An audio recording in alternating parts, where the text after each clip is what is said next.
Кемел адам Қайрат Жолдыбайұлы. Кемелдену кедергілері. Смарт жобалау әдісі. Алға қойған мақсатыңызды смарт әдісі бойынша жобалау өте тиімді тәсіл. Аталған әдіс мақсатыңыздың жүйеленуіне, дұрыс жобалануына көмектеседі. Смарт сөзінің әр әріпі жоспарлауға қажет белгілі бір мағынаны білдіреді. Бірінші, S специфик нақты. Кез келген мақсат жалпылама емес, айқын әрі нақты түсінікті болуы керек. Көп ақша табу секілді жалпылама қойылған мақсат ешқашан жүзеге аспайды. Тек арман болып қалуы мүмкін.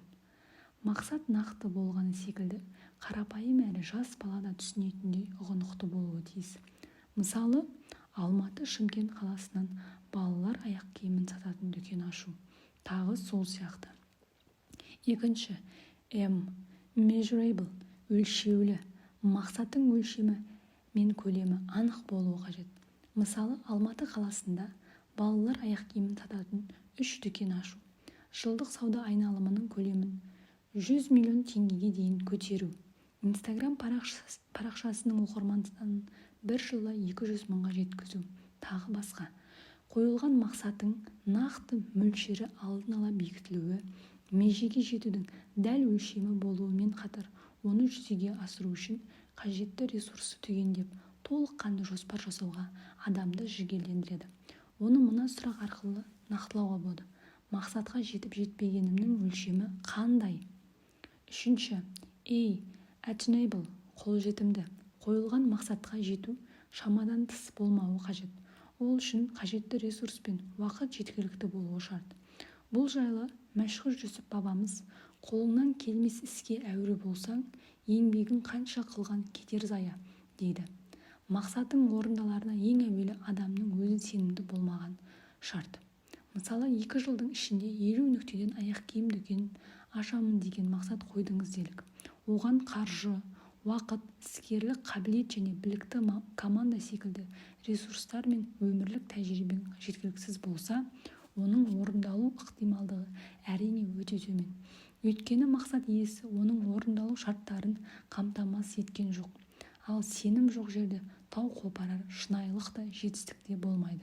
Ол тек қиял мен арман күйінде қалады. Мақсатқа жету мүмкіншілігіңді тексеру үшін өзіңе мына 2 сұрақты қоя білген жөн. Бұрын соңды мұндай мерзімде осындай ресурстармен мақсатқа жетер адам бар ма?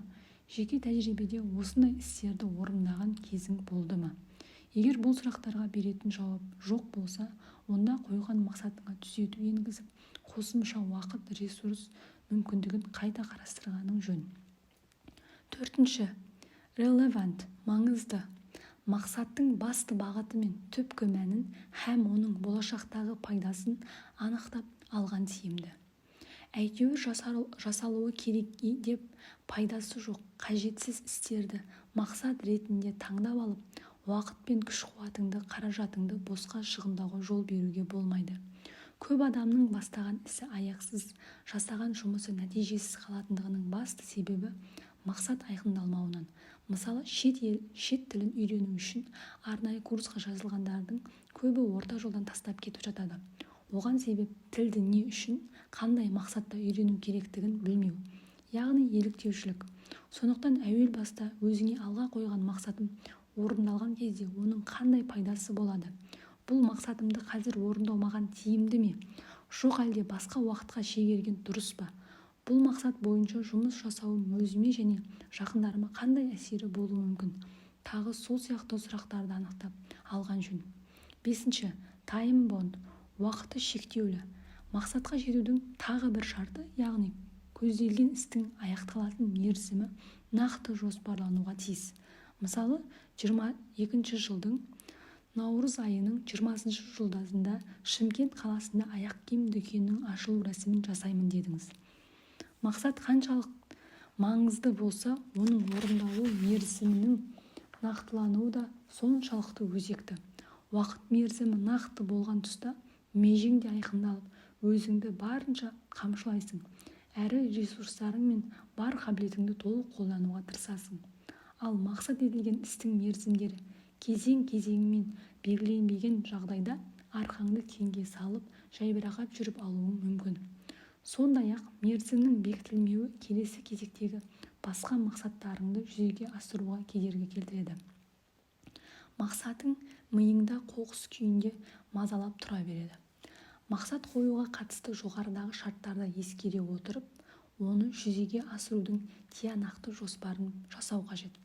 Егер мақсат ірі болса, бірнеше кезеңге бөліп қарастырған дұрыс. Сондай-ақ мақсатыңа қажетті ресурстарыңды түгендеп, қай жерде, қандай жолмен, қай уақытта, кіммен орындайтыныңды анықтап алуың керек. Осы орайда айнымас мақсат сапалы жоспар құру үшін ең әуелі білім және табандылық керек.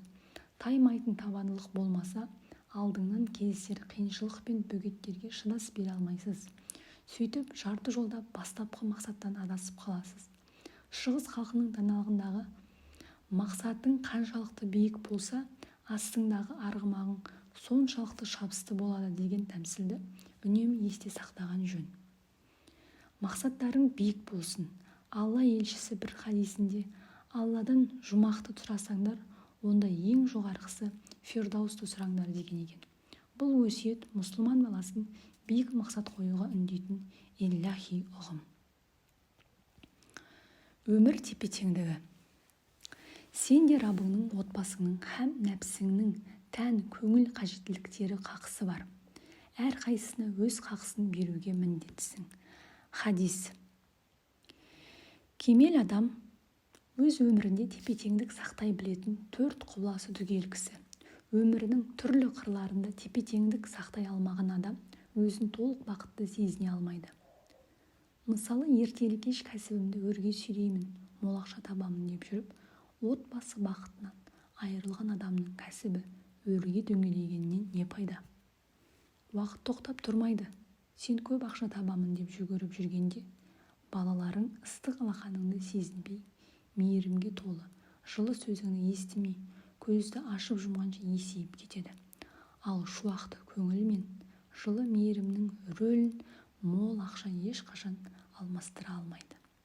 Сондай-ақ, жаратушыға деген құлшылығың көп болғанымен, жұмысың жоқ болса, отбасыңды қажет нәпақамен қамтамасыз ете алмасаң, әрине, ол да бір кем дүние.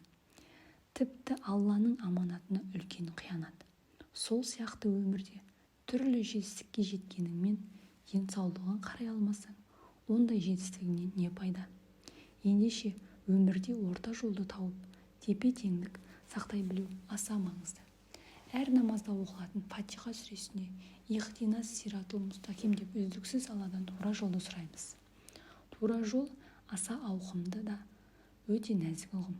Қарапайым тілмен айтқанда, өмір сүру барысында асып та кетпей, кемінде қалмай, әр нәрсенің орта жолын тауып, тепе-теңдік сақтай білу нағыз тура жол. Бақара сүресінде біз сендерге орта жолды ұстанатын үмбет жасадық делінген.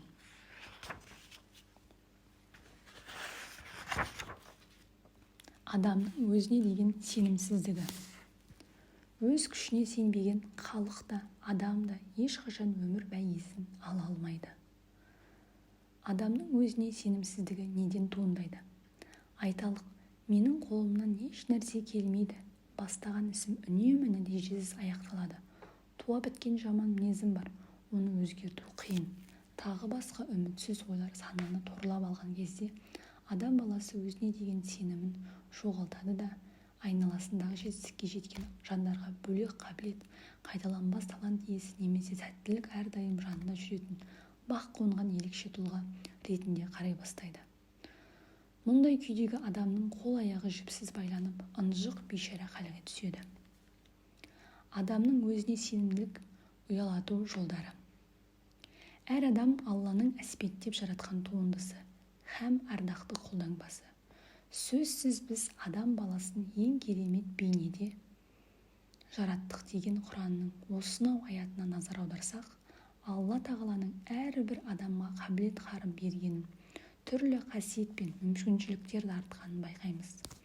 Сондықтан әр пенде өзінің мына әлемде маңызды жаратылыс екенін терең түсінуге тиіс. Сонда ғана адам өзіне күмәнмен қарауды доғарып, бойындағы қуаты мен ішкі ресурстарын сарқып пайдалануына жол ашады. Айналасындағы жетістікке жеткен жандар өзі секілді адам екенін ұғынады. Абай хакім ондай болмақ қайда деп, айтпа ғылым сүйсеңіз деп, кер тартпа кесел ойды тастап, өзіне сенуге, бойдағы Алла берген қабілет-қуатты пайдалануға шақырған. Қазақтың адамның жасағанын адам жасай алады дегені текке айтылмаған. Адам баласы дүниеге келгенде бір-біріне ұқсас һәм бірдей туылады. Мектеп қабырғасында да солай. Қабілет-қарымы бір-бірінен анау айтқандай алшақ кетпейді. Бірақ уақыт өте келе аралары алшақтайды. Бірі оқыған, тоқыған ғалым, бірі жетістікке жеткен кәсіпкер болса, енді бірі қарапайым жұмысшы күйінде қала береді. Неліктен? Демек, уақыт желімен пайда болған арадағы алшақтық Алла дарытқан ішкі-сыртқы ресурстардың даму нәтижесінде пайда болып отыр. Әйтпесе, жетістікке жеткен жандар аспаннан салбырап түсе салған жоқ.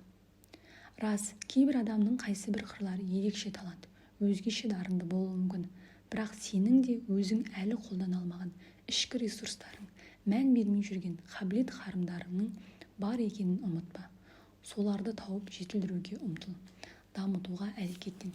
Тіпті өзіңнің кейбір әлсіз қабілеттеріңді үздіксіз еңбекпен, арнайы жаттығулар арқасында жетілдіріп алуыңа әбден болады. Сонда сен көштен қалып, ескі жұртта омалып отырмайсың. Ең бастысы, Абай атамыз айтқандай, өзіңе сен, өзіңді алып шығар, еңбегің мен ақылың екі жақтап.